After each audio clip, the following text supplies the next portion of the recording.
Welcome into Steelers Talk. I'm your host, Jack Sperry. Today, I am updating my Steelers record prediction after their 3-1 start to the 2025 NFL campaign. Of course, we kind of have a better feel for this schedule now that we've seen all of these teams play a month of football here, including the Pittsburgh Steelers and all of their opponents. So today, I'm going to be updating my record prediction. I'll let you guys know whether I think the Steelers can win the AFC North here in 2025. But before we get into my updated record prediction here today, make sure you guys click that thumbs up icon if you believe in this year's squad. If you think that this year's Steelers team is different from years past, and you think that this team has a good shot at winning a playoff game for the first time in a very long time, make sure you guys click that thumbs up icon if you haven't already. And with that, let's start here with what the Steelers have done to this point in the 2025 NFL season. They start their year 3-1 in first place in the AFC North. They started their season with a very encouraging win offensively versus the New York Jets on the road, being able to score 34 points and still win the ball game there. Then you lose a very disappointing game at home in the home opener there versus the Seattle Seahawks. Some really bad mistakes late in that game. Caleb Johnson giving up a touchdown. Calvin Austin sacrificing another touchdown by tipping that ball up into the air in that scramble drill. And that's really the difference there in that football game, all right? That's 14-point difference in that game, and those two plays cost you 14 points. So maybe if those two things don't happen, we're sitting here at 4-0 because in week 3, you get a 21-14 victory, clutch performance there, getting the last-minute touchdown drive to Calvin Austin III, and then you really play your best game of the season versus the Minnesota Vikings, and you hold on at the end for a final score of 24-21. So you're sitting at 3-1. You're sitting in a pretty darn good spot right now, heading into the bye week. But now let's talk about what the Steelers have ahead of them as the season goes on. We'll start here in week 6, and I think that the Steelers will fill up the win column yet again here with a win over the Browns. They're going to be having Dylan Gabriel out there, who is the size of Kyler Murray with the arm strength of Tua Tagovailoa. I don't think he's going to be very good this year, guys. And then you take into account that Mike Tomlin is excellent against rookie quarterbacks. He's excellent coming off of a bye, and the Steelers are going to be home trying to get their first win at Acrisure Stadium this season. I think they're going to be playing very inspired football. They're going to be fresh coming off the bye. I think that is a victory for the Pittsburgh Steelers. And then I also have them beating the Cincinnati Bengals. I really like the matchup between the Steelers and the Bengals this year. I think the jumbo formations and the run game that the Steelers have is going to absolutely run through the Cincinnati Bengals defense. They have some of the worst linebacker play that I have seen on film in the NFL in a very long time. That defense is not fixed, and they don't have Joe Burrow, so the offense is probably not going to be able to keep up. That is, of course, going to be the primetime debut for the Pittsburgh Steelers, and I think they're going to impress a lot of people with a pretty convincing victory in Week 7. But then in Week 8, I think it's going to be a very competitive game. Of course, you're wearing those ugly alternates. I'm sorry, guys. I don't like those. I like the helmets. I don't like the jerseys, but you're going to be wearing those alternates at home on primetime football versus the Green Bay Packers. I think Matt LaFleur is going to have a really good game plan. I think that defense and that pass rush in particular, I think Broderick Jones will probably struggle to protect Aaron Rodgers. And I think that although I think the Steelers will be competitive in that ball game, I think the Packers probably win a close one there. For the next time, I expect the Steelers to lose a football game. And then, unfortunately, another guy that seems to have Mike Tomlin's number is Shane Steichen, who has beaten, Mike Tomlin and has put up big numbers with quarterbacks that haven't played as well as Daniel Jones has through the first few weeks of the season. I think the Colts are one of the more well-balanced teams in the National Football League right now. They got a good run game. They got good weapons, good pass protection, a good defense that is actually really underrated. And then I think Shane Steichen is one of the best offensive play callers in football. Unfortunately, I have the Steelers losing that game as well at home. And then I'm going to have them lose Week 10 as well versus the Los Angeles Chargers. The Chargers are a very well-run football team with John Harbaugh. They're going to have Joe Alt back at that point.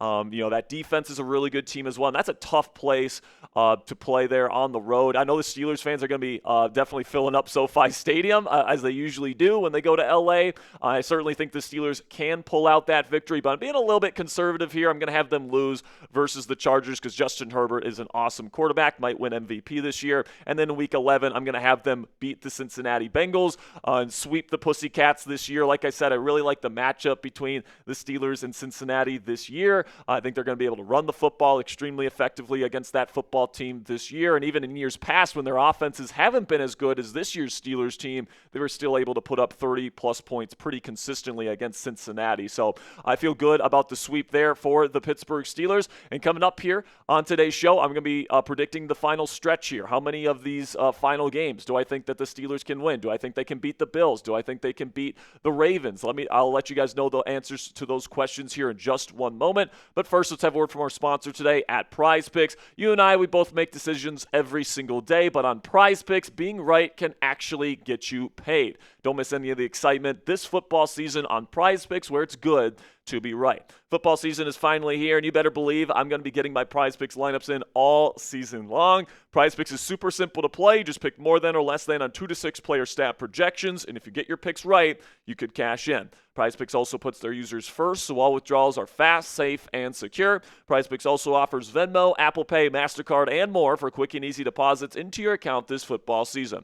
And a new feature from Prize Picks that I absolutely love is injury reboots. If one of your players leaves the game in the first half and doesn't return, Prize Picks will not count that as a loss. So you guys can take a look here at my Week 5 projection here for professional football. I'm going to take the more on passing yards for Justin Herbert, the more on receiving yards for Quentin Johnston, and the more on receiving yards for Zach Ertz. So you guys can download the app today for free and use code CLNS to get $50 in lineups after you play your first $5 lineup today. That's code CLNS to get $50 in lineups after you play your first $5 lineup on the Prize Picks app today. Prize Picks, it's good to be right. All right, now the home stretch here, ladies and gentlemen. I'm going to have Aaron Rodgers beat the Chicago Bears at Soldier Field for probably the last time in his NFL career here. He owns the Chicago Bears. He's played awesome at Soldier Field his entire career. I think that trend continues, and I think Caleb Williams has a difficult time playing against this Steelers defense. But then in Week 13, once again, I think the Steelers can be competitive against the Buffalo Bills, but Josh Allen is Josh Allen. And, I think that this game could be a toss-up by the time we get to Week 13 and the Steelers are playing good football. But if I have to bet my life on it right now, I will take the Buffalo Bills to take that football game. They're the favorites right now to be the number 1 seed in the AFC, frankly, by far. So it's going to be, if the Steelers can win that game, I think that will be a true litmus test as to just how competitive they can be in the AFC this season. Then I'm going to have them win, a very impressive win on the road versus the Baltimore Ravens. I expect the Ravens will be better at that point in the season. Lamar Jackson will be fully back. I expect a lot of the injuries that they have on defense will be better. I think their defense will be better than what it is right now. If you don't know, the Ravens actually are dead last in scoring defense through the first 4 weeks of the season. It's been a terrible defense, but I think that they're going to be playing better football down the stretch. But I like the Steelers matchup versus the Baltimore Ravens this year. I'm going to have them win in Baltimore in Week 14. Then in Week 15, I'm going to have them dominate the Miami Dolphins. I think at that point, Mike McDaniel will probably be fired. And, of course, they don't have Tyreek Hill. I think that, that's going to be a cold weather game at Acrisure Stadium late in the season. Don't really see the Dolphins going into Pittsburgh and winning that one. But then I'm going to have them lose to the Detroit Lions on the road. That's a tough place to play. That's a good offense that can run the football, has a really good offensive line. I think that is a good Detroit Lions football club that is well coached, and I think that the Steelers, unfortunately, probably take the loss there in Week 16. But then in Week 17, I'm going to have them sweep the Cleveland Browns, going to Cleveland, and at that point, Dylan Gabriel or Shadur Sanders, whoever's starting for them at that point, probably going to be a little bit more settled in than what we're going to see from these guys in Week 6. But again, Mike Tomlin is excellent against rookie quarterbacks. I think that this offense is good enough to put up enough points to win versus Cleveland's pretty darn good defense. And this is a little one that I'm a little bit worried about because because plain simply, guys, I'm having them completely sweep the AFC North this year with the Baltimore Ravens in Week 18.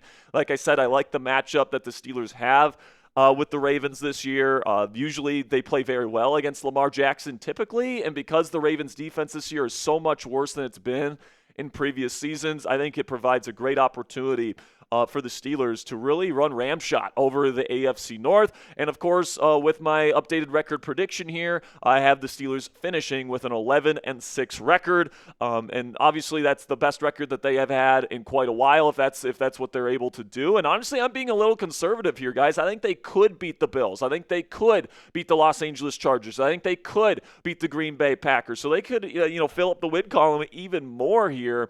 But I think 11 wins should be enough to win this division this season. All right, the Baltimore Ravens have started their year off 1-3, and now Lamar Jackson might miss a game or two over the next few weeks. And if they lose those games and they continue to lose ball games, it's just going to be more and more difficult for the Ravens to bounce back. With Joe Burrow out for multiple months and the defense looking as bad as it is in Cincinnati, I think they might even finish last in this division. It's not out of the question because Cleveland's defense is pretty good.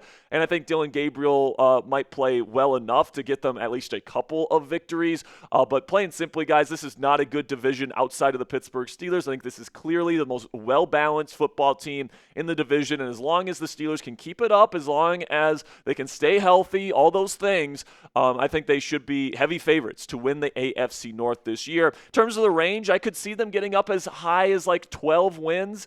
I think that they could maybe add a win between the games of Green Bay, Los Angeles, Buffalo, those types of games. I think they could probably win one of those games, but probably not multiple of them, just being a little bit conservative there. And then the floor, it's still possible that, injuries happen. It's still possible that, maybe the offense, just completely collapses. Maybe the coverage issues we've seen on the Steelers defense continue, and that ends up being the demise of the Pittsburgh Steelers. But what's crazy, guys, is 9 wins still might win the division. If the Ravens lose these next 2 games and they start 1-5 heading into their bye week, 9 wins might be something that still puts you in contention by the end of the season for the division. So that's kind of crazy to say because I think a lot of people expected this division to be quite good this year, but plain simply outside of the Pittsburgh Steelers, it's not looking too great for the rest of the AFC North. And honestly, guys, a home playoff game would be huge for the Pittsburgh Steelers in their quest to finally win a playoff game. They haven't done that, obviously, since 2016, the 2016 season when they went to the AFC Championship game, and they've lost a bunch of games in a row in the playoffs. And part of the reason for that is, you've had to travel to teams like Kansas City, and you had to travel to Buffalo, and you had to travel to Baltimore, but you also lost a couple of home playoff games as well. That is completely unacceptable. But I think this year's team, all right, guys, is best set up probably since 2017 to win a playoff game. You got a really great game manager type quarterback that is still an all-time great guy that can throw the ball with supreme arm talent and accuracy. I think this team has really found something with these jumbo personnel looks in the run game that I think is going to really be the identity of this offense. I think it's going to open up the deep passing game as well for Rodgers and company. And I think this defense, the more they play with each other, is going to get better and better as the season goes on. So I think by season's end, if you can have an 11-win record, maybe a 12-win record. You get that AFC North championship. You get that playoff game at Acrisure Stadium. It increases the chances that you win one playoff game. And if you can win one playoff game, guys, as I say, you can go on a run. So predict it for me down there in the comments section. Is this the year that the Steelers finally win a playoff game? Give me a yes or a no down there in the comments section. I believe this is a year where they can win a playoff game, guys. Let me know what you guys think down there in the comments section. And that'll be it for today's edition of Steelers Talk. Make sure you click that subscribe button if you haven't already for more in-depth Steelers coverage just like we did today every single day on this channel.